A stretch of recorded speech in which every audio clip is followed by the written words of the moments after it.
दोस्तों, क्या आपने कभी सोचा है कि क्या दो बहनें कोर्ट जाकर अपने पतियों को एक्सचेंज करने की मांग कर सकती है? सुनने में ये किसी फ़िल्म की स्क्रिप्ट लगती है, लेकिन इंडिया में एक शॉकिंग केस सामने आया जिसने सबको हैरान कर दिया। आज हम बात करेंगे इस हस्बैंड शॉपिंग की लीगल रियलिटी या ये क्राइम है या राइट टू प्राइवेसी के अंदर एक प्राइवेट चॉइस है। Let's find out. हाल ही में एक मामला सामने आया जहां दो बहनों ने कोर्ट से गुहार लगाई कि वो अपने हस्बैंड को एक्सचेंज करना चाहती है। उनका कहना है कि वो अपने करंट मैरिजेस से खुश नहीं है और आपस में एक्सचेंज करके सेटल होना चाहती है। कोर्ट ने इस पर क्या कहा? कोर्ट ने साफ तौर पर इसे अगेंस्ट पब्लिक मोरालिटी कहा। लेकिन यहाँ से शुरू होती है असली डिबेट। पहले आईपीसी सेक्शन 497 के तहत एडल्ट्री एक जुर्म था। अगर कोई मर्द किसी दूसरी की बीवी के साथ रिलेशन बनाता तो उससे जेल हो सकता था। लेकिन 2018 में सुप्रीम कोर्ट ने जोसेफ शाइन केस में एडल्ट्री को डीक्रिमिनलाइज कर दिया। अब नए भारतीय न्याय संहिता बीएनएस 2023 में एडल्ट्री को एक क्रिमिनल ऑफेंस नहीं माना गया।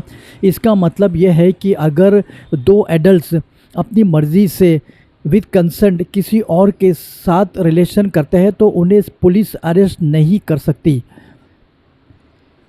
तो क्या स्पाउस शॉपिंग लीगल है? देखिए, इंडिया में राइट टू प्राइवेसी आर्टिकल 21 पर सिटीज़न को अपने प्राइवेट लाइफ अपने हिसाब से जीने का हक देता है। नंबर 1, कंसेंट यानी मर्जी। अगर चारों लोग यानी बोथ कपल्स राज़ी है तो लॉ इसमें इंटरफेयर नहीं करता, क्योंकि ये अब क्रिमिनल ऑफेंस नहीं है। Number 2, no force. अगर किसी पर ज़बरदस्ती किया जाए तो उसे रेप या अबेटमेंट टू सुसाइड जैसे संगीन जुर्म में बदल सकता है। यहाँ एक बड़ा ट्विस्ट है। लॉ भले ही आपको अरेस्ट ना करे, लेकिन इंडिया कोर्ट इसे इमोरल मानती है।